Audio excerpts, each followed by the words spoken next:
Sanepar é o assunto do vídeo de hoje. Eu vou aqui reafirmar o porquê que eu continuo tão otimista com essa empresa para o longo prazo. E nós vamos ver aqui o Moody's que deu aqui o rating máximo para a Sanepar novamente, né? Consolidando aqueles mesmos argumentos que eu venho falando sempre, né? Bem-vindo ao canal Top Ações, já deixa o like nesse vídeo e considere também se inscrever no canal, tá? Quando a gente fala da Sanepar, assim como qualquer empresa, tem uma série de problemas aí para a gente se elencar, normal, né? Mas se eu fosse aqui pontuar os dois principais, o primeiro seria crise hídricas, que ao longo dos anos eventualmente aparecem, mas esse é um problema que está cada vez mais nítido, que a empresa está ficando muito forte em relação a isso. Ele passou por uma crise hídrica terrível, superou. Investimentos foram feitos, melhorias foram feitas, inclusive tem uma barragem grande aí de Miringuava para ser entregue e cada vez que vir outra crise aí no futuro vai estar mais resistente à empresa. Tem uma série de pequenas obras que eu até fui comentando aí ao longo dos últimos trimestres aí, né? Então, cara, a empresa avançou bastante em relação à crise hídrica, né? E o segundo é regulatório, que também teve alguns avanços, mas ele está muito enrolado e o mercado briga muito com isso, que são os reajustes tarifários. Então, olha só por que começa todo esse enrosco. Lá em 2006, né? De 2006 até 2010, a empresa ficou um período de tarifas congeladas. A pior besteira que se pode fazer é isso, porque na hora de você reajustar esse período acumulado, certamente gera uma confusão, porque neste período aqui gerou 25,6% de reajuste aí a ser dado para a Sanepar e, cara, é impossível você falar para a população que você tem 25,6% de reajuste a ser dado, mais a inflação anual, né? Porque acontece normalmente. Então é um acumulado mais o anual possível a população aceitar. Então aí já começa a dividir em 8 anos. Aí já vem outra novela que eu expliquei em outros vídeos, que é a base de ativos regulatória, né? A Agepar fez os cálculos tudo porqueira, errado, não calculou todos os investimentos que a Sanepar fez, porque assim, a empresa tem uma base de ativos regulatória, né? Onde ela vai receber os reajustes, a receita e tudo mais. Baseado nesses ativos aí, eles têm novos investimentos, essa base cresce, né? Se a Agepar não está reconhecendo os investimentos, aí fica problema, né? Até porque, além de dar um problema passado, dá um problema do mercado ficar com medo. Puxa, e se no futuro não reconhecer tudo novamente, né? Enfim, entre vai e vem, eu até comentei no último vídeo lá dessa parte regulatória que deu uma bela de uma melhorada, embora não esteja ainda 100% como o mercado esperava. De qualquer forma, o que está acontecendo agora. Nós passamos aqui pela primeira revisão tarifária, a primeira fase, temos a segunda fase acontecendo, né, da revisão tarifária. É assim que ocorre, né? Nós temos a cada 4 anos aqui a revisão tarifária periódica. Só que eles acabaram dividindo essa revisão aqui em 2 fases, né? A primeira foi dada, a segunda está em discussão e vai ser agora negociada em abril. Então, em abril, prepare-se para fortes emoções com a Sanepar, ou talvez não, né? Enfim, o fato é que eu vejo, na minha visão, que o mercado já precificou o pior dos infernos aí possíveis, né? Mesmo com a prévia enviada pela Sanepar, o mercado não se animou muito. Ele está pensando ainda que as coisas vão dar errados, né? De qualquer forma, nós vemos aqui a própria Agepar já contratando uma consultoria para auxiliar ela na revisão tarifária periódica. Eu vejo isso como positivo, tá? Foi notícia aqui de dezembro, porque isso aqui mostra que a empresa está realmente disposta a fazer os cálculos corretos. Pelo menos é assim que eu espero, né? De qualquer forma, você consegue ver que a inflação vem sendo coberta pelos reajustes tranquilamente, né? Então, agora nós temos até uma inflação meio puxada, a gente vai ter que ter um reajuste daqui a pouco aqui na segunda fase que vai compensar um pouco aqui, né? Então, enfim, por mais que esteja ainda não 100% esse ambiente regulatório, está melhor do que esteve num período onde a empresa ficou sem. Isso aqui não vai mais acontecer, tá? Então, essa aqui é a primeira parte e a mais séria, no meu entender, né? A segunda aqui, questão da água, como eu já comentei, né, a gente fica mais tranquilo aqui, né? Nós tivemos aqui realmente um cenário caótico, muito ruim. A recuperação normalmente não demora muito, né? Eu trabalhei 8 anos para o setor de saneamento, a gente acompanha muito isso de perto e realmente costuma acontecer assim. A gente começa a ver até os sinais de quando vai começar a melhorar. melhorou, e na próxima crise hídrica, porque sempre vai acabar acontecendo alguma, né? A empresa, como eu já disse, vai estar muito mais protegida. Diante de várias pequenas melhorias, nós temos também a barragem de Miringuava, que vai ajudar bastante, tá? E o próximo ponto que a gente vai ver é os investimentos que a empresa tem que fazer. Então, na água, que ela está bem tranquila em relação ao marco, e a gente vai ter que ver, então, o esgoto, ela está seguindo aqui, ó, muito bonitinha, aumentando aí de acordo com o esperado, mas tem muitos investimentos para fazer. Outro investimento, então a gente sabe, primeiro ponto, esgoto é um investimento que vai ter que ser feito. Bom, então agora a gente vai olhar o que a empresa tem de fazer de investimento. Como vocês devem saber, né, a água aqui está bem tranquila para ela, mas investimentos são necessários na crise hídrica. E embora a gente já está virando a chave na questão da água, mais para a questão de perdas, tá? Ela está investindo bastante, ela até contratou um pessoal aí técnico que vai analisar com diversas tecnologias novas para ver onde está vazando mais. Isso aqui é uma coisa complexa para qualquer empresa. O índice de perdas dela é menor que a média nacional, diga-se de passagem. Houve esse recuo aqui nas perdas depois dessa aumentada. Isso é normal, tá? Porque o que acontece? Em 2021, nesse período aí, nós tivemos a crise hídrica, né? Foi reduzindo as perdas, porque a pressão da água acabou diminuindo, né? Por conta da própria crise hídrica, né? O pessoal consumiu menos água com racionamento e tudo mais.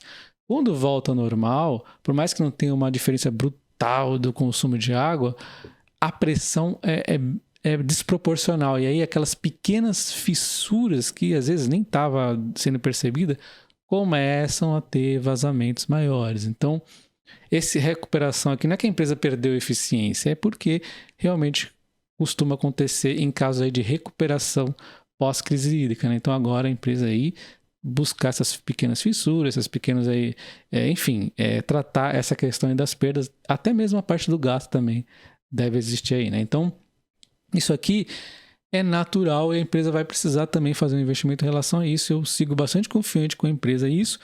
E nós temos a parte do investimento principal, que é exatamente no esgoto, onde ela tem que cumprir o marco de saneamento. E aqui está o foco, né, dela nos próximos anos aí, investir no esgoto, que ela tem que chegar aqui ao marco de saneamento. A gente vê que está aumentando, está tranquilo, não tem nada aqui fora do previsto, tá? Então, investimentos é uma narrativa que a empresa vai ter que seguir e ela consegue seguir isso com ótimos dividendos, como vocês têm visto, né? Alguém aqui reclama do crescimento do dividendo dela? Isso acontece porque os resultados dela vêm crescendo, né? Então, deve continuar crescendo, mesmo com a empresa investindo. O medo do mercado é que vá ter algum problema aí com as revisões futuras. Eu não vejo tanto risco assim, tá? E nós temos outro ponto, que é a questão dos contratos, vai envolver o marco de saneamento. O marco de saneamento está bem enrolado, né? Mas enfim, aqui na parte dos contratos, o perigo agora é Maringá. É um contrato relevante, 5,3%.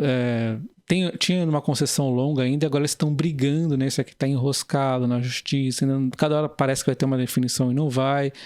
E Maringá, no meu entender, está errado. Porque houve uma série de investimentos da Sanepar na região. E agora Maringá quer a concessão para ela porque ela pode cuidar disso. Só que ela tem que fazer o quê, então, se ela quer essa concessão? Ela tem que pagar os investimentos que a Sanepar fez e ainda indenizar em relação ao que a manutenção que a empresa ainda teria de contrato aqui. Então, não é tão simples assim para Maringá simplesmente falar eu quero a concessão e pronto. Vai ter uma indenização porrada, o que não vai ser bom para Maringá. Na verdade, a Sanepar pode, inclusive, pegar essa indenização e aí Maringá pega a concessão, põe isso aí para licitação e a Sanepar pode até acabar conseguindo ganhar essa licitação de novo, né?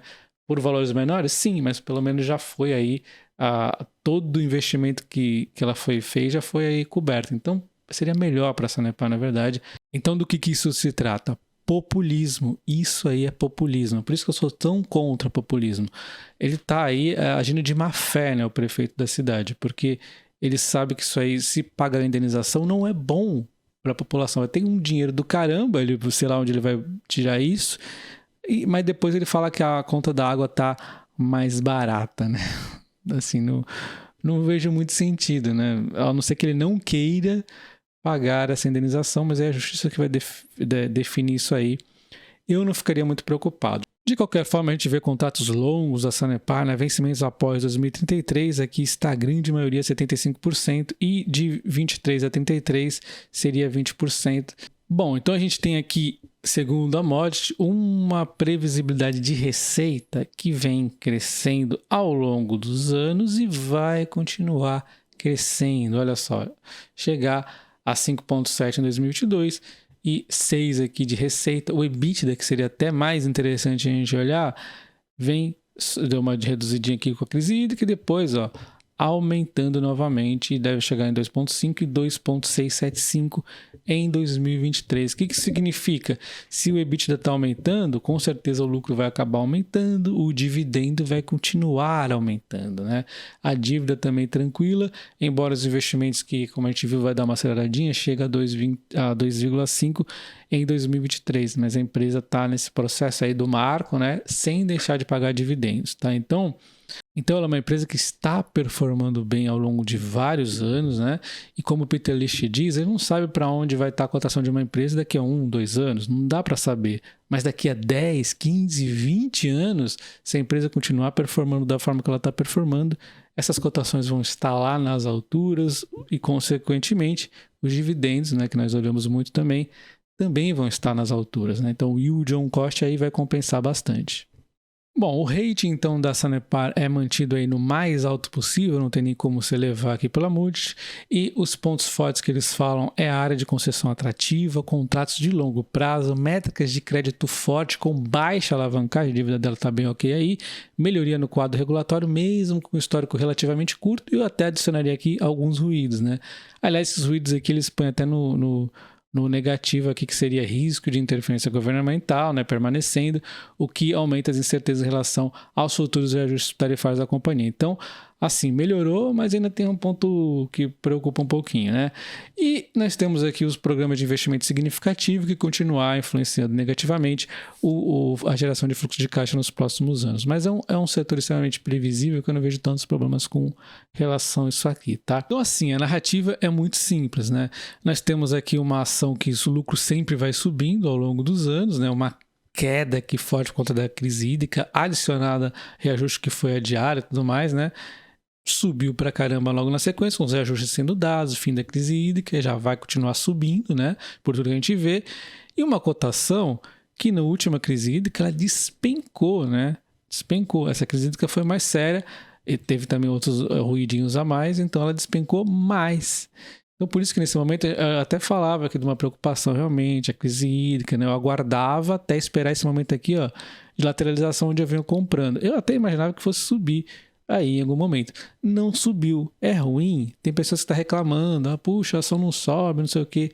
Cara, é bom. Então, assim, se o período que eu falei, que eu imaginava que ela fosse lateralizar realmente um período e depois fosse subir, se esse período de lateralização está um pouco maior e pode ficar mais tempo ainda, eu acho que é melhor, né? Eu não vejo, assim, a empresa caindo, mas pode ser que caia, né? Pode ser que caia, essa é a verdade, mas ela já está lateralizando há um bom tempo e o lucro está subindo. Esse descolamento aqui é complicado de continuar acontecendo por muito tempo. Então, quando a gente observa o que o passado nos diz, ela chegou a ficar 3 anos aqui aproximadamente com 65% de queda, nem teve tanta lateralização, né, como agora está acontecendo, e 1 ano e 1 mês na sequência ela subiu 485%, depois sim uma lateralização, até com um pouquinho de queda, e depois uma nova explosiva de alta, e aí vem tudo isso que a gente vem acompanhando desde a pandemia, né, uma queda muito forte e uma lateralização, praticamente lateralização aqui que já vem de um tempinho aí, né? Lembrando que a reunião com a Agepar deve acontecer em abril. E deixa aí nos comentários, você tem a Sanepar, está confiante, está comprando? Deixa aí nos comentários para eu saber. Não se esquece de se inscrever no canal, ativando o sino. Um abraço.